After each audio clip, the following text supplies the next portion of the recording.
Oui, bonjour tout le monde. Merci, Yann, d'abord. Heureux de passer du temps ce matin avec vous pour cette présentation. Merci de votre présence.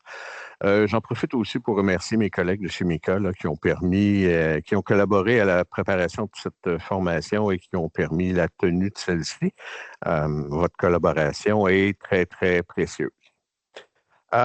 Aujourd'hui, on va passer une petite heure ensemble pour, évidemment, vous parler de l'IA, comme le titre de la formation l'indique. Je vais ici partager la présentation avec vous.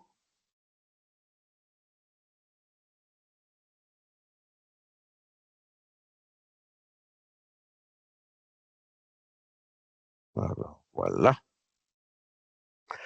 Alors, le titre de la présentation de ce matin est l'utilisation responsable de l'intelligence artificielle dans un contexte professionnel. C'est un sujet qui est fort à la mode par les temps qui courent depuis les quelques dernières années. C'est sur toutes les lèvres. Tout le monde se demande qu'est-ce que c'est, qu'est-ce qu'on fait avec ça, est-ce qu'il y a quelque chose pour nous là-dedans. Alors, on va en parler. On va regarder ensemble, toutefois, peut-être sous un angle différent, c'est-à-dire le côté un peu plus sombre de la chose, c'est-à-dire ce qu'il faut faire pour bien utiliser l'intelligence artificielle dans un contexte professionnel. Et d'emblée, ce matin, je dois me confesser à vous, j'ai un aveu à vous faire. Je suis un utilisateur de l'intelligence artificielle dans le cadre de mes fonctions professionnelles. Donc, je l'utilise parce que oui, il y a des avantages à l'utiliser. Oui, il y a des économies de temps et de l'efficacité à gagner à utiliser l'intelligence artificielle. Ceci étant dit, on n'utilise pas l'intelligence artificielle n'importe comment, n'importe quand, n'importe où. Et c'est un peu ce dont on va discuter aujourd'hui.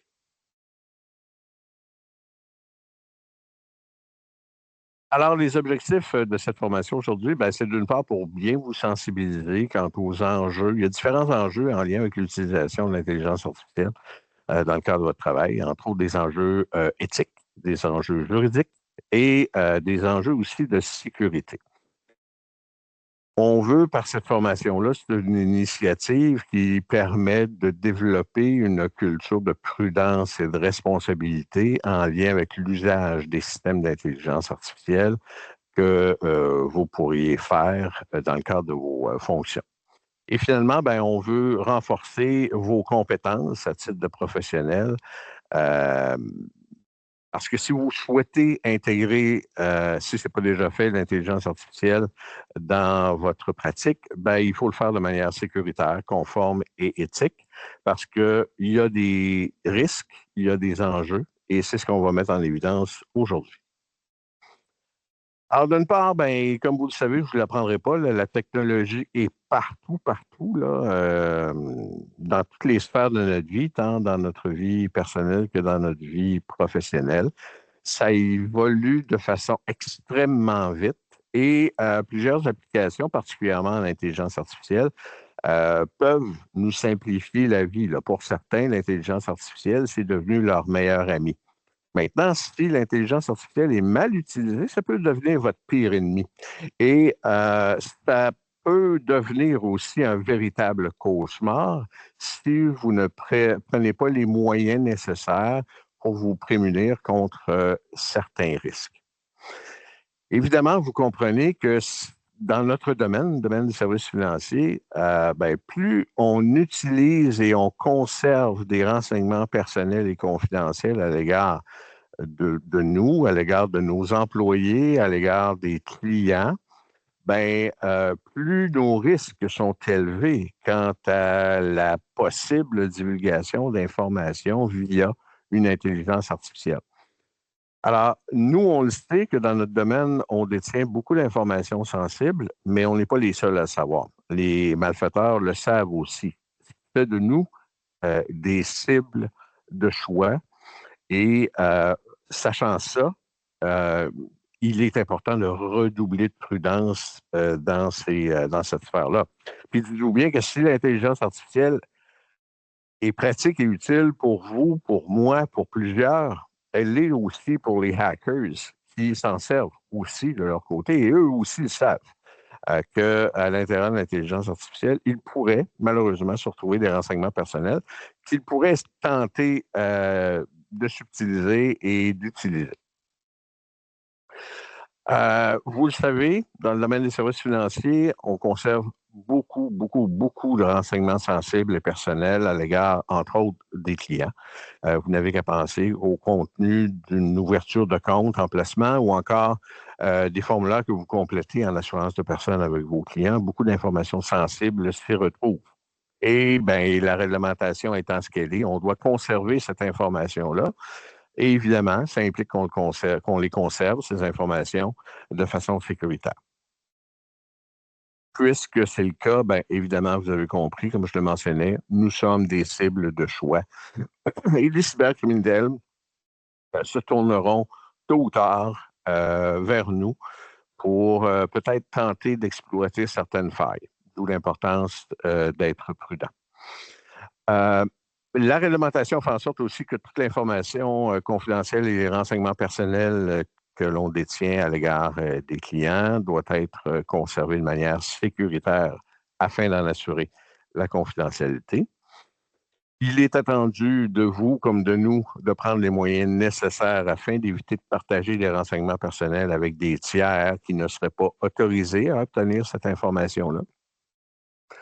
Et pour ce faire, on doit donc adopter de saines habitudes d'utilisation de la technologie au sens large et plus particulièrement à l'égard de l'intelligence artificielle afin d'éviter justement de partager des renseignements personnels avec des tiers non autorisés. Il faut se rappeler que dans la très grande majeure partie des cas, les incidents de confidentialité trouvent leur source dans une erreur commise par un être humain.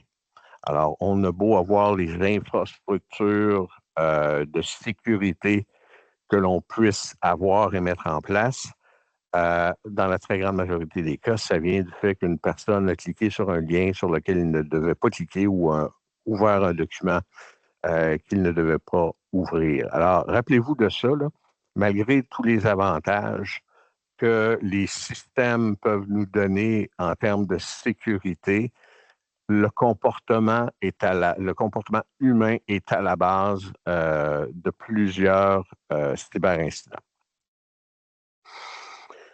Il faut être conscient aussi que, compte tenu de la nature des renseignements qu'on possède, ben, le fait de divulguer, même involontairement, des renseignements personnels peuvent amener de très graves conséquences, des conséquences financières, des conséquences sur la pérennité de notre entreprise, sur notre responsabilité juridique, professionnelle. Alors, il y a de graves conséquences, d'où l'importance d'accorder euh, toute l'importance requise à la prudence.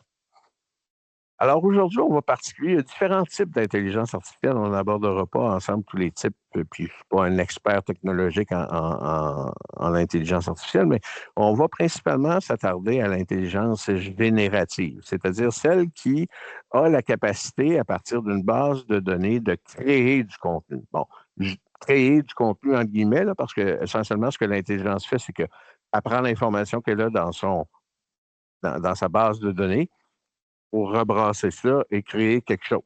Alors, bon, quand on dit elle crée du contenu, oui, mais jusqu'à une certaine limite, c'est limité à la base de données dans laquelle elle puise.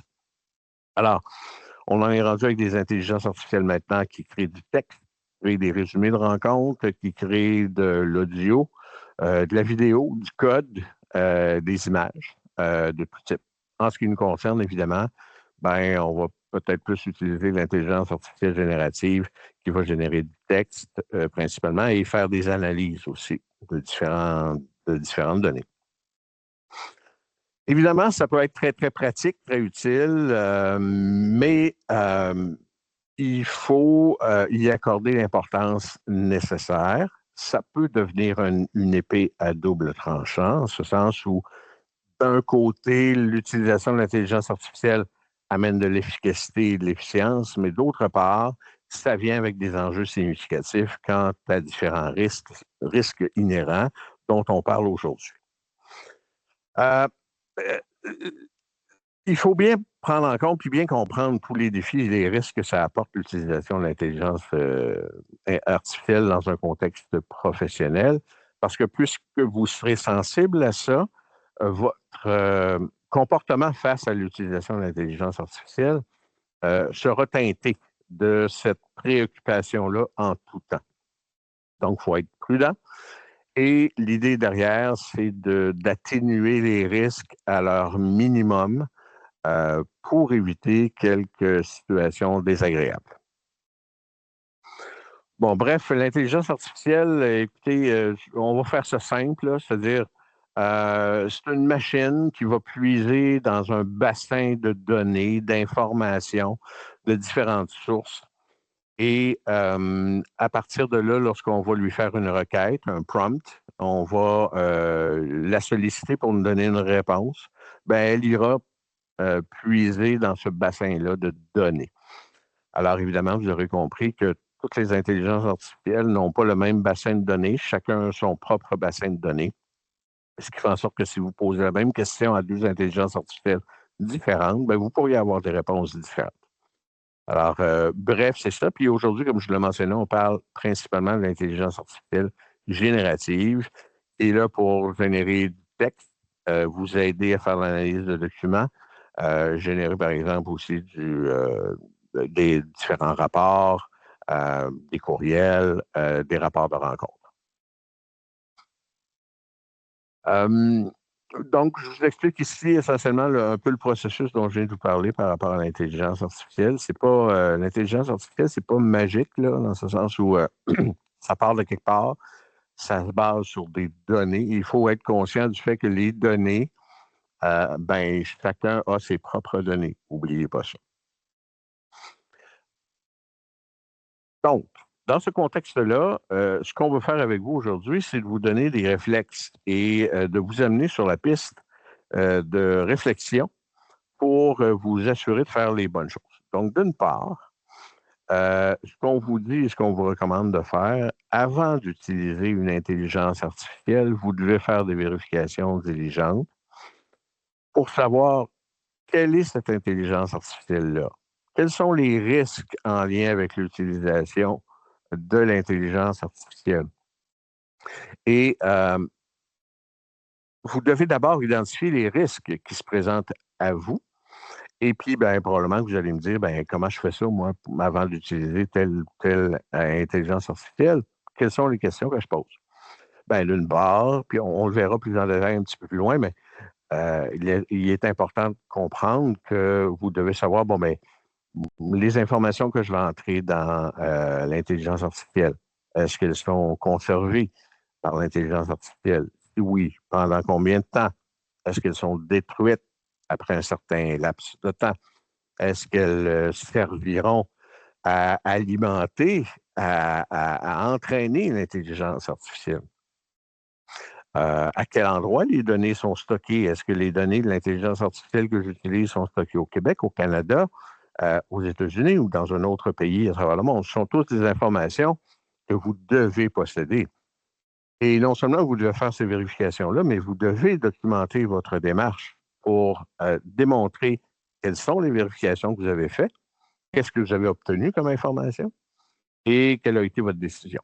Parce que dans le cas où il y avait un incident de confidentialité en lien avec une utilisation inappropriée de l'intelligence artificielle, ben, les autorités, dans les premières questions qu'ils vont vous poser, c'est OK, qu'est-ce que vous avez fait comme vérification diligente? Qu'est-ce que vous avez évalué comme risque? Et montrez-moi votre documentation. Donc, important de faire ce travail de diligence dès le départ, avant même l'utilisation de l'intelligence artificielle. Prochaine bonne pratique, choisissez la bonne intelligence artificielle en fonction de vos besoins précis. Ça semble simpliste, mais il est important. Il y a des gens qui perdent du temps là, à utiliser des intelligences artificielles qui ne sont pas appropriées à ce qu'ils veulent leur demander de faire. Donc, important d'identifier la bonne IA qui va vous permettre de réaliser le travail que vous voulez réaliser. Et ça, vous pouvez nous en parler à nous, vous pouvez en parler à des collègues qui utilisent telle ou telle intelligence artificielle. Documentez-vous, surfez sur le web, posez des questions à cet égard.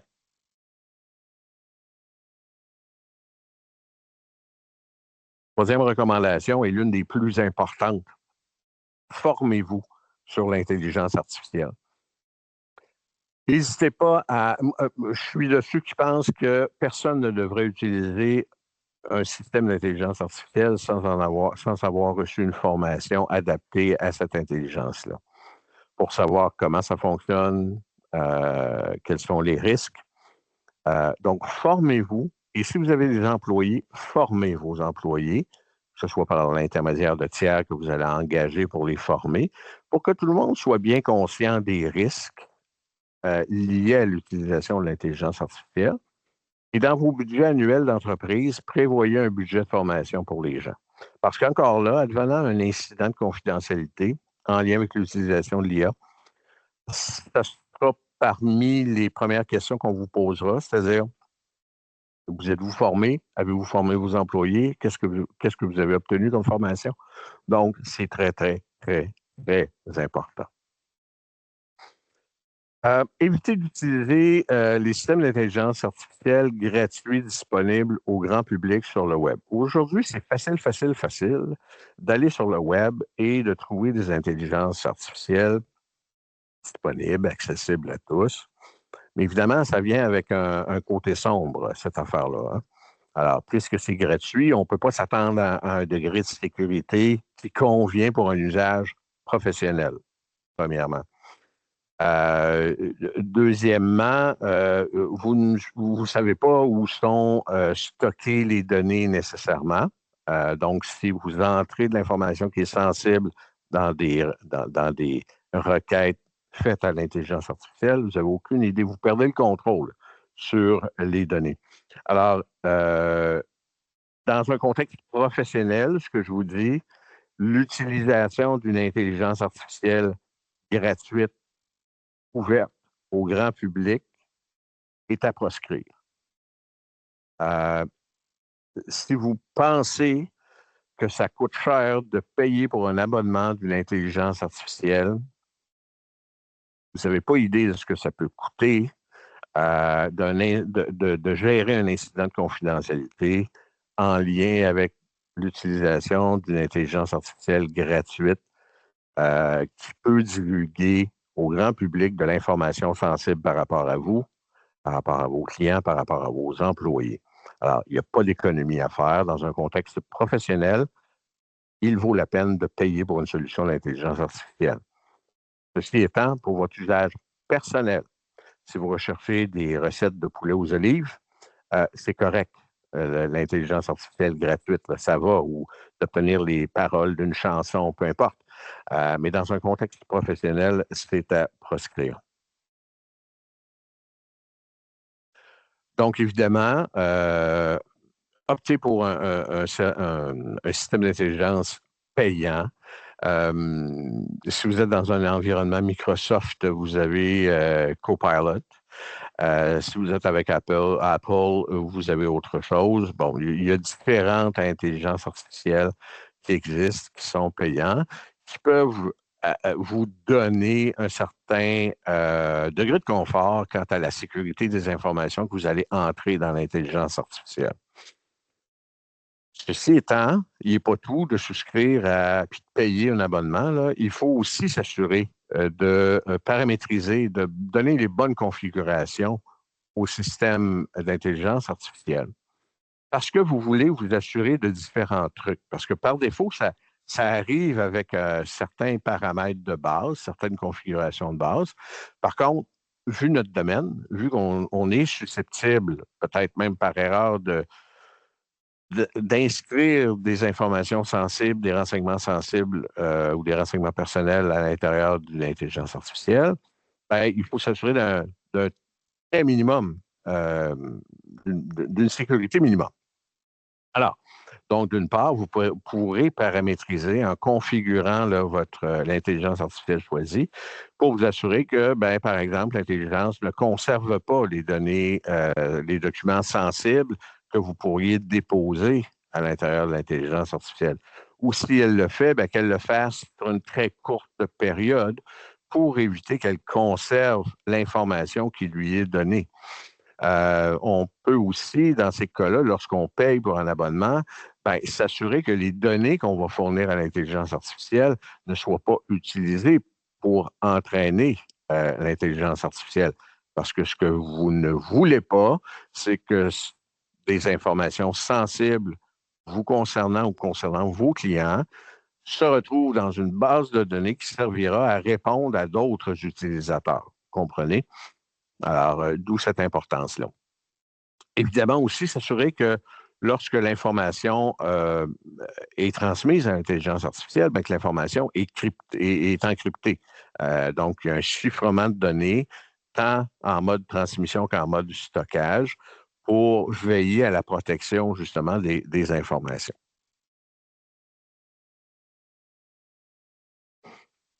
Sixième recommandation, soyez conscient que un système d'intelligence artificielle peut halluciner, même sans prendre de substance, et que ce système-là peut vous tromper et vous induire en erreur.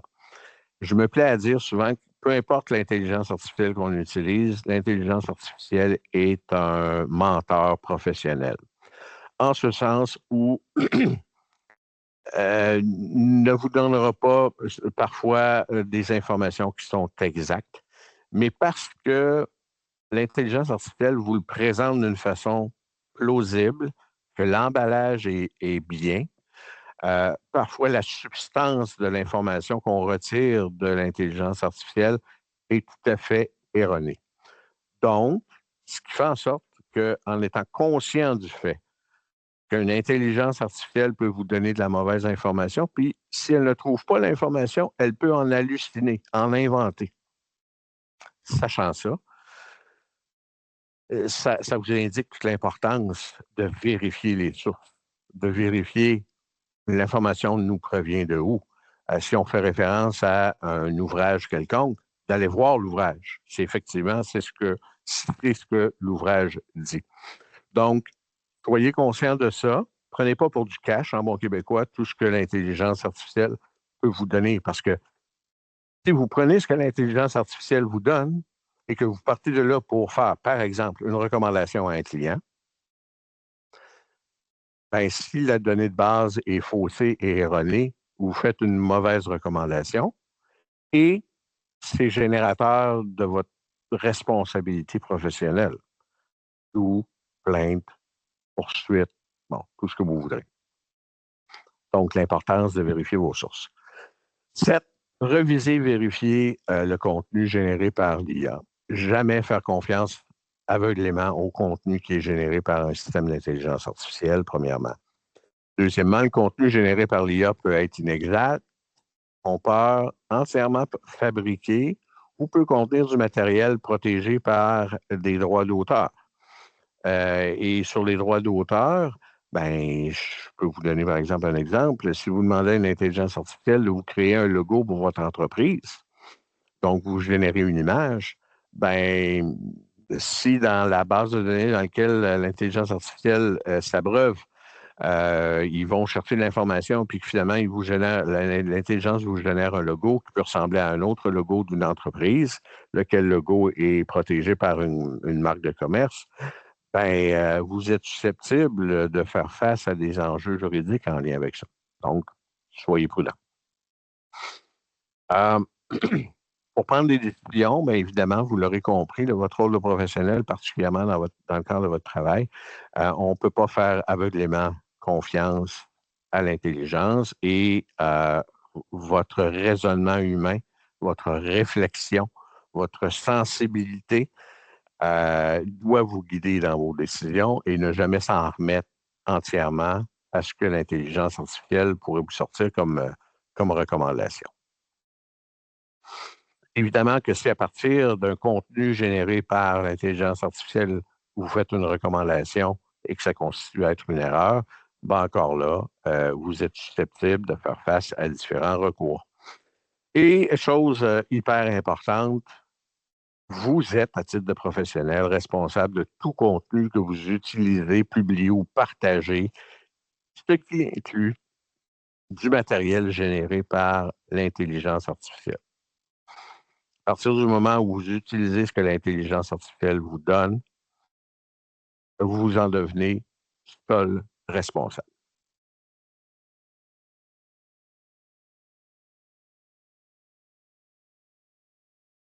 Éviter le plagiat et le non-respect des droits d'auteur. Bien évidemment, lorsqu'on interroge une intelligence artificielle, je vous le mentionnais, là, il y a un bassin de données dans lequel l'intelligence s'abreuve. Bien évidemment, lorsqu'elle va chercher des informations dans ce bassin-là, il se pourrait qu'elle ressorte de l'information, une citation dans un livre ou un concept particulier d'un auteur quelconque, et que vous le ressorte, que vous l'utilisiez, puis que finalement, bien, ça devienne du plagiat. Alors, soyez attentifs à ça. Soyez conscient des biais possibles. Les biais, souvent, on entend parler de ça, puis c'est, je pense, peut-être un peu, pas concret, là. C'est souvent, une intelligence artificielle peut avoir des préjugés, puis ça dépend de la base de données dans laquelle elle s'abreuve. Puis je vais vous donner quelques exemples pour bien comprendre. Par exemple, une intelligence artificielle a un algorithme qui peut exclure les personnes âgées des annonces pour des emplois technologiques, car l'intelligence artificielle a appris que les jeunes sont statistiquement plus présents dans ces postes, ce qui deviendrait de la discrimination à l'embauche. Autre biais, par exemple, un algorithme formé sur des CV historiques d'une entreprise où la majorité des employés étaient des hommes peut favoriser les candidatures éventuelles masculines. Euh, et dans le contexte particulier des services financiers, ben, par exemple, un autre biais, un robot conseiller formé sur des données où les hommes prennent plus de risques peut suggérer des portefeuilles plus conservateurs aux femmes, alors que ce n'est pas nécessairement approprié dans ce sens-là. Donc, c'est un biais. Euh, donc, tout ça pour vous illustrer qu'il faut toujours être un peu sensible à cet aspect-là. Et c'est là que votre jugement entre en ligne de compte.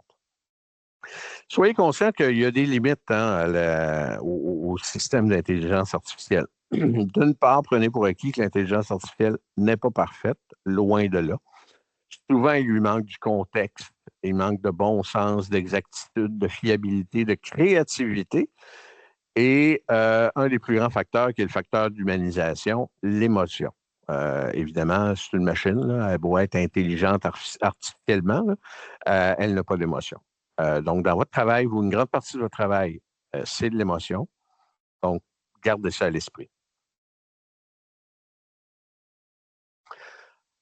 Évidemment, ben, dans l'utilisation de l'intelligence artificielle, une des recommandations qui est la plus importante, là, je vous dirais, protéger les renseignements personnels, confidentiels et sensibles que vous pouvez détenir.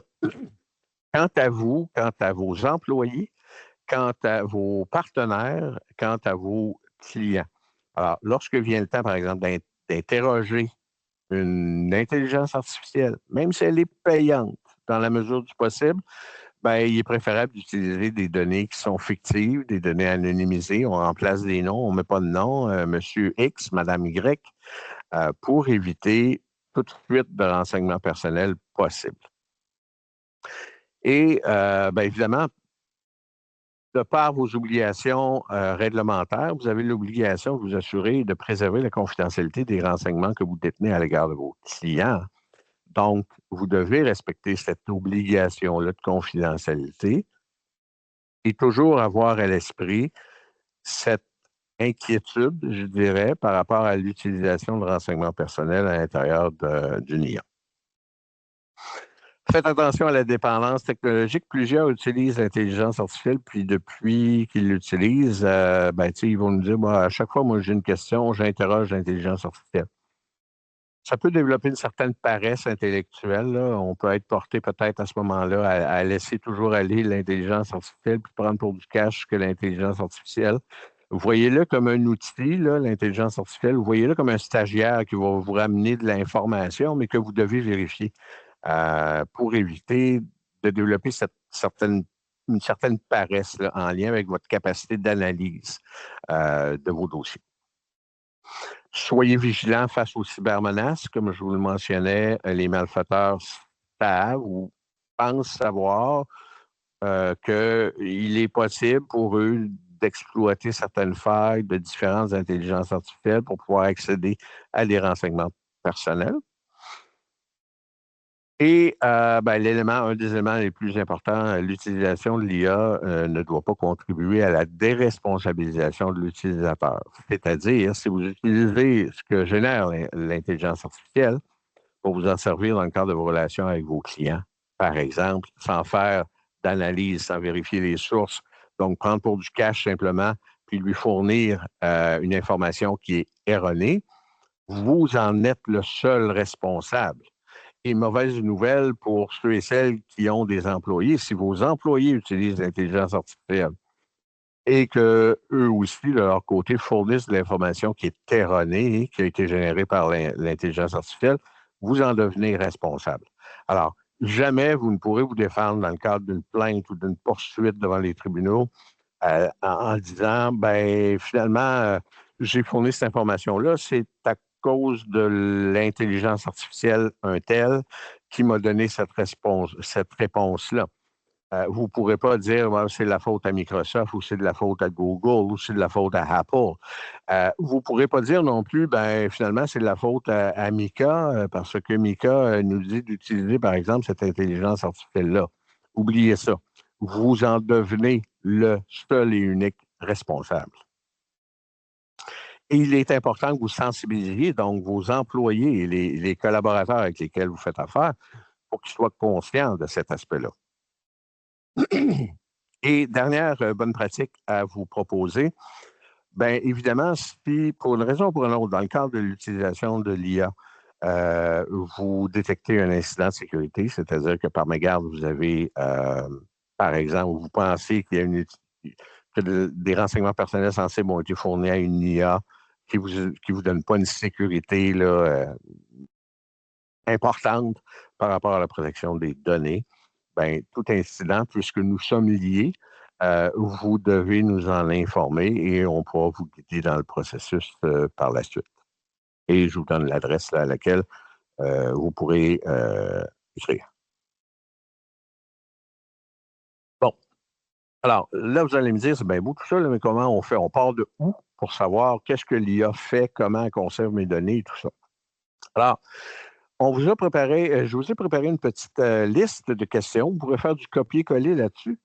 Et quel beau moyen de demander à l'IA à elle-même ses réponses en lien avec les questions qu'on peut avoir. Alors, moi, j'ai fait l'exercice avec différentes intelligences artificielles que j'utilise et je leur ai posé des questions comme celle-ci. Là. Vous en avez, là, vous allez en avoir. Est-ce que tu conserves en mémoire les informations que j'ai inscrites ici et que je partage avec toi? Si oui, pendant combien de temps? Dans quel pays les informations sont stockées? Est-ce que les informations que je te fournis vont servir à ton entraînement? Alors, ce type de questions-là vous permet d'avoir une bonne idée. Bon, rappelez-vous, l'intelligence artificielle peut mentir. Donc, c'est la tricky shot.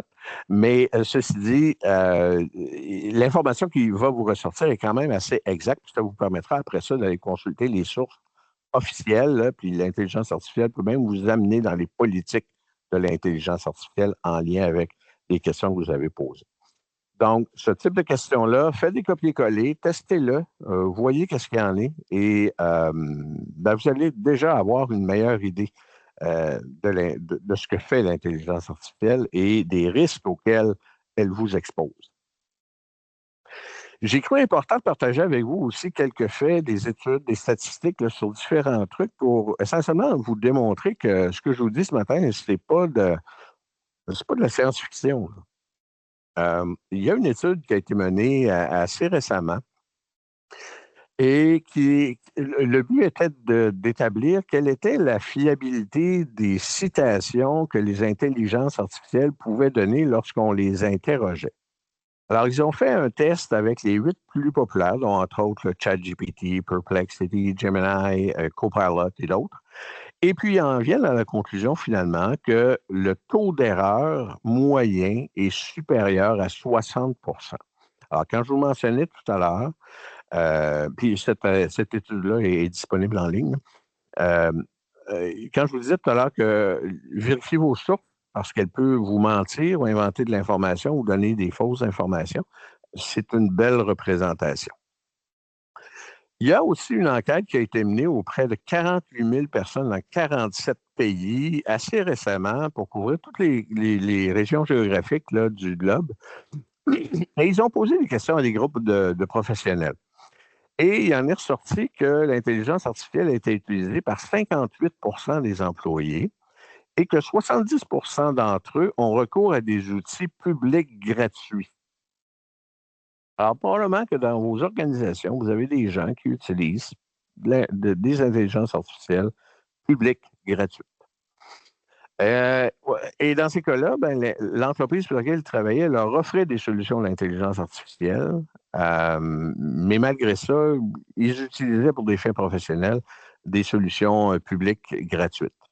Il est ressorti aussi que 47 d'entre eux avouent s'être servi de l'IA d'une manière inappropriée et 63 ont vu d'autres employés utiliser l'IA de manière inappropriée. Une majorité de répondants, 66 déclarent s'être appuyés sur les résultats de l'IA sans les évaluer. Alors, quand je vous mentionnais tout à l'heure qu'il est dangereux de prendre pour du cash ce que l'intelligence artificielle vous donne. Bon, c'est sûr que si vous l'interrogez là, pour une recette de gâteau aux carottes, bon, si elle vous ment, c'est pas la fin du monde. Mais dans un contexte professionnel, c'est autre chose. Et 56 ont commis des erreurs dans leur travail à cause de l'IA. Alors, je croyais important, puis l'échantillonnage est quand même assez important. Là. Près de 50 000 personnes ont répondu à ce sondage-là à travers le monde. Je pense que on peut rapporter ça dans nos organisations. Lorsque je vous mentionnais que l'intelligence artificielle pouvait halluciner, il y a eu une première affaire canadienne qui a impliqué un avocat qui s'est présenté devant le juge et qui a inséré 2 fausses affaires dans un avis de requête et que ben, finalement, ces fausses requêtes-là avaient été créées par ChatGPT. Et ben, vous vous doutez bien que le juge n'était pas très, très content et ben, il a été sanctionné pour ce manquement-là. Il y a un autre cas d'un avocat ontarien, quand même assez récent, qui a eu recours à l'intelligence artificielle. Et l'intelligence artificielle lui a soulevé des cas de jurisprudence qui n'existaient pas ou dont les coordonnées étaient erronées. Et certaines affaires, donc, étaient fictives, d'autres étaient pas du tout pertinentes. Et ben, encore là, le juge n'a pas été très content de la situation. Alors, lorsque tu es un professionnel, que ce soit en droit ou autrement, tu te dois de vérifier les sources et les références que l'intelligence artificielle te donne. Affaire très récente, un jugement de la Cour supérieure du Québec du 1er octobre. Là, on n'est pas en Papouasie-Nouvelle-Guinée, là, on est au Québec.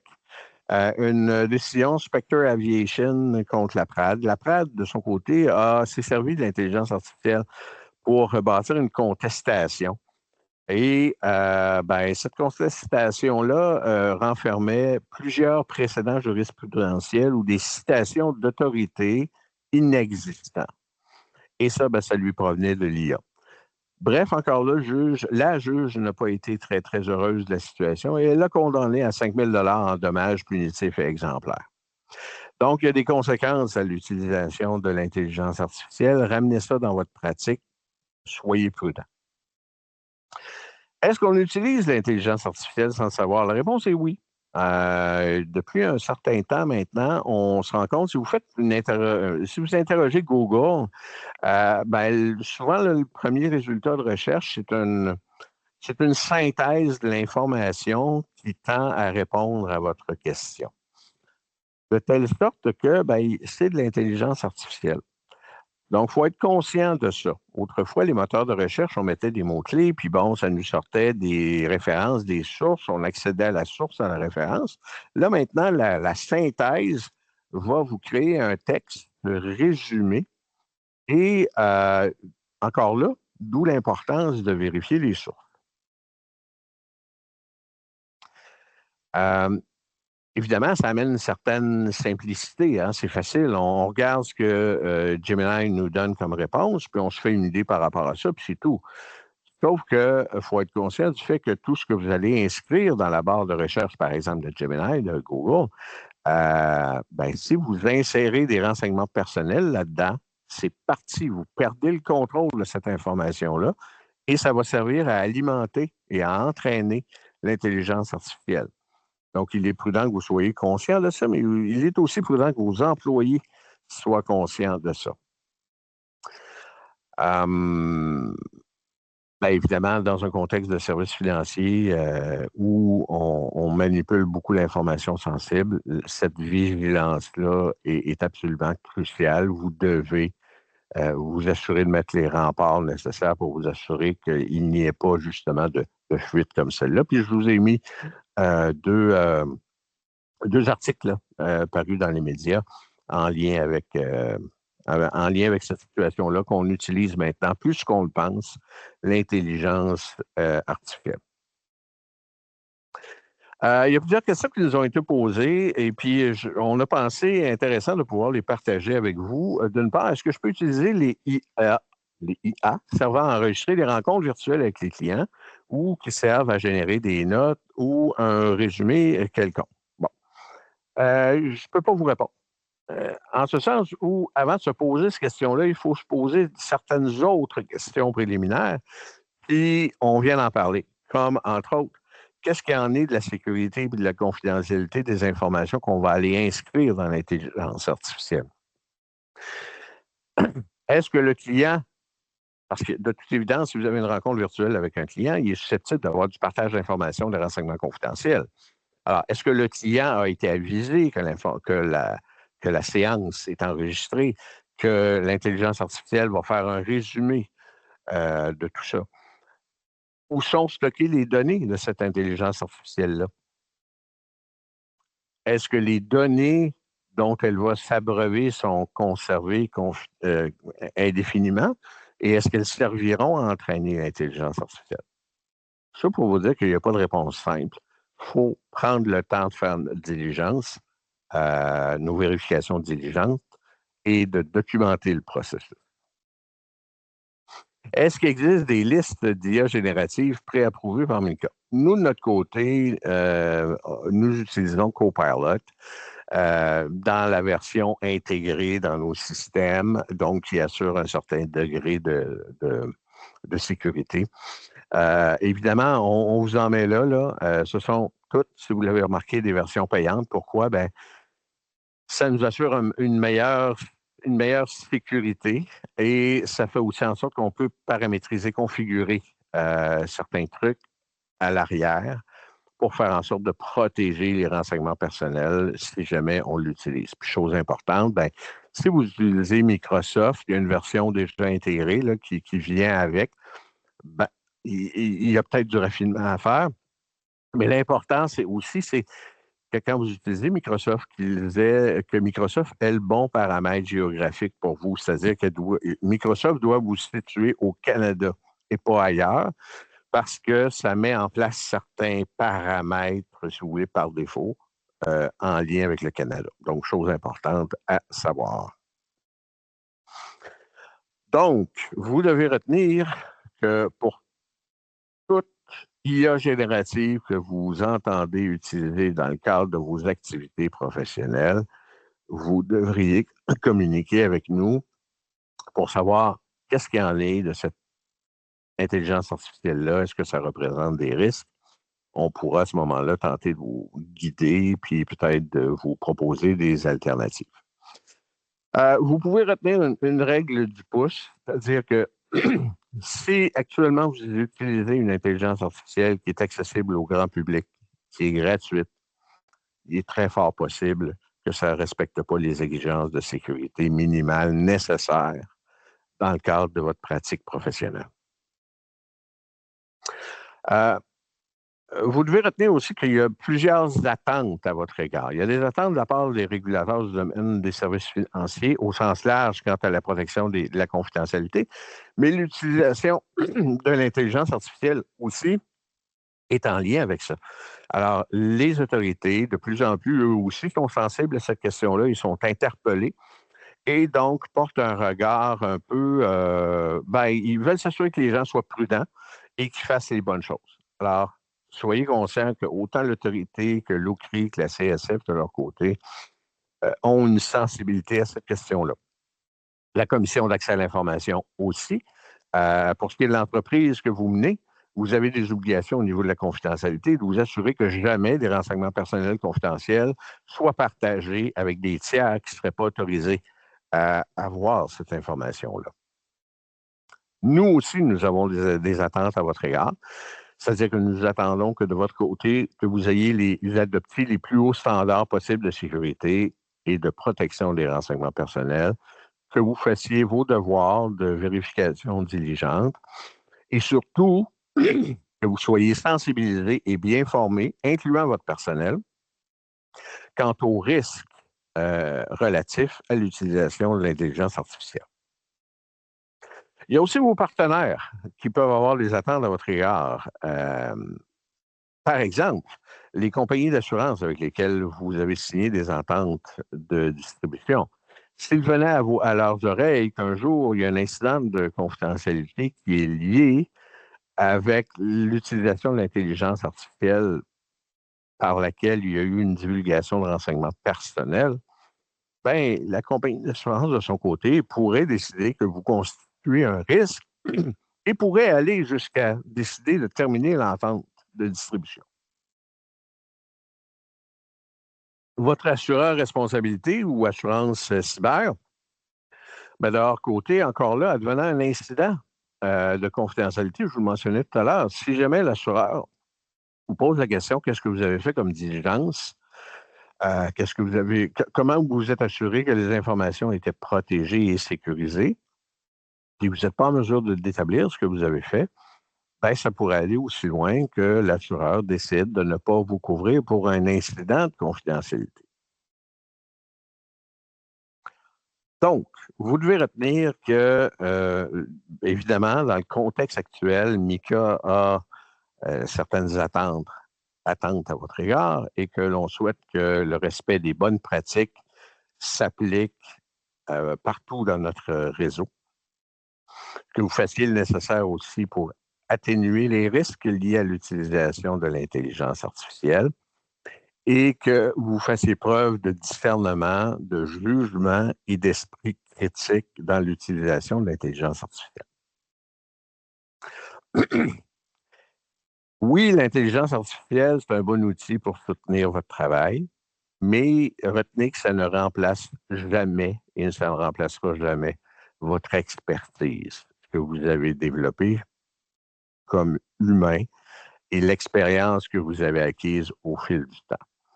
Soyez aussi conscient que bien que ça peut être utile, l'intelligence artificielle, soyez toujours attentif aux erreurs, aux biais, aux inexactitudes qu'elle pourrait vous générer, parce qu'ultimement, tout ce que vous utilisez de l'intelligence artificielle peut engager votre responsabilité professionnelle.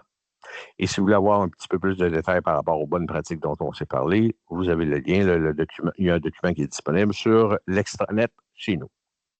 Alors, si vous avez des questions suite à cette présentation, on va tenter de répondre à quelques-unes, là.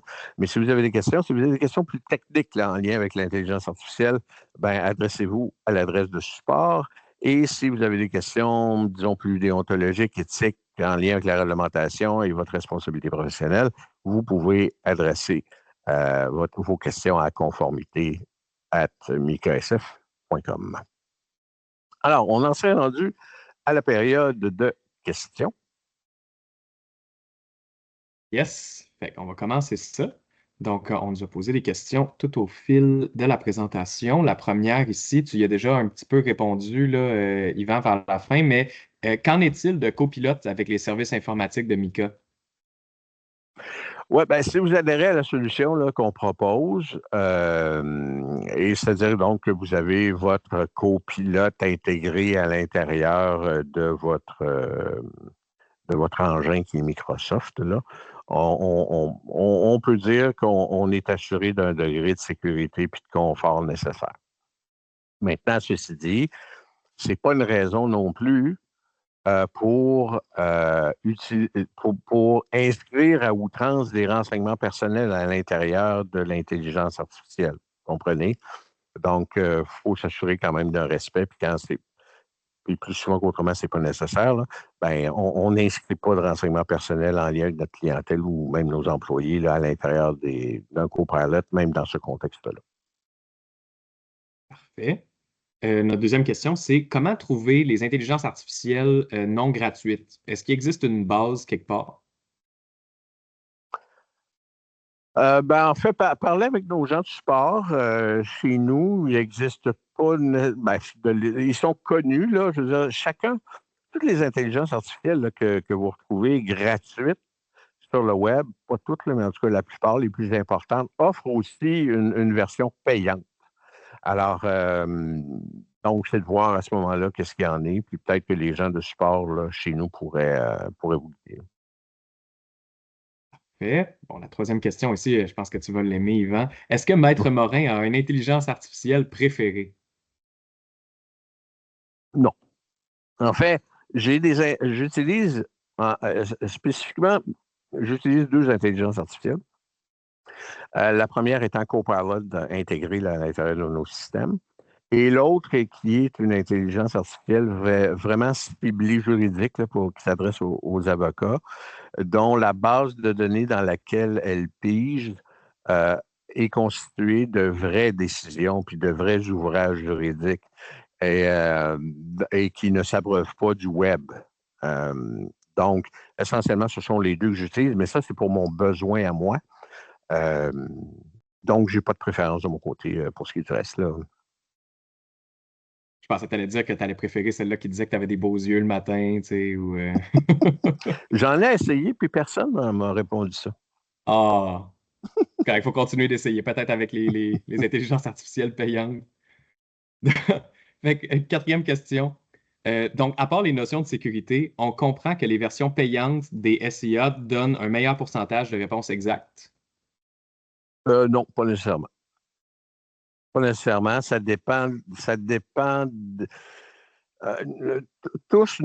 Toutes ne sont pas égales entre elles. Puis ça demeure de l'intelligence artificielle. Tu sais, il y a le fait que ce soit payant va venir augmenter le critère de la sécurité, mais ne donnera pas nécessairement l'assurance d'avoir une réponse plus juste. D'où l'importance que vous utilisiez, même si vous utilisez une IA payante, il n'en demeure pas moins que vous devez tout de même vérifier les sources et toujours vous assurer que ce qu'elle vous dit, c'est exact. Ok.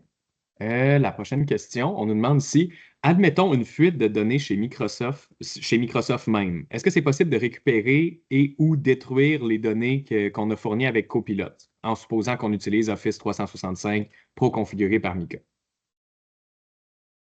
Bon, c'est une question qui est large comme ça, là, parce que ça dépend de la fuite, ça dépend de la faille utilisée, ça dépend qu'est-ce qui est compromis chez Microsoft et tout ça. Donc, c'est difficile de répondre là, de façon très large.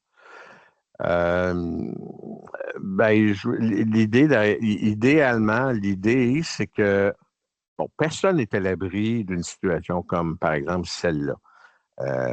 Tant Microsoft que Google, que ChatGPT, que peu importe, personne n'est à l'abri de ça. Il faut savoir ça en partant. Tout ce qu'on peut faire, c'est de mettre en place des moyens pour sécuriser le plus possible les données, puis de mettre des remparts, là. Euh, mais le risque zéro n'existe pas, à mon point de vue. Donc, oui, il y a moyen d'atténuer les risques. Il y a des choses à faire dans un tel contexte. Maintenant, ben, c'est difficile de pointer spécifiquement qu'est-ce qu'on peut faire et qu'on ne peut pas faire dépendant de l'angle d'attaque, disons. Parfait. Puis là, notre dernière question ici, on nous dit, on nous demande, est-ce qu'une formation est prévue pour nous aider à paramétriser la sécurité de Copilot et à bien l'utiliser? Sinon, avez-vous une ressource à donner pour nous accompagner? Puis la personne qui pose la question soupçonne déjà là, le support informatique Mika d'être une ressource potentielle, là. Tout à fait, elle a raison. Je pense que le point d'entrée, posez-moi, posez-moi pas la question à moi, là, je ne pourrais pas vous aider. Alors, oui, posez la question à support, ils pourront vous accompagner, vous aider là-dedans. Là. Ça va leur faire plaisir de le faire. Parfait. Bon, c'est tout ce qu'on a dans la boîte Q&R. Là, il y a des gens qui nous ont posé des questions dans la conversation au fil de la présentation, mais je vais essayer d'en trouver, là, mais ça s'est comme mélangé avec plein d'autres commentaires.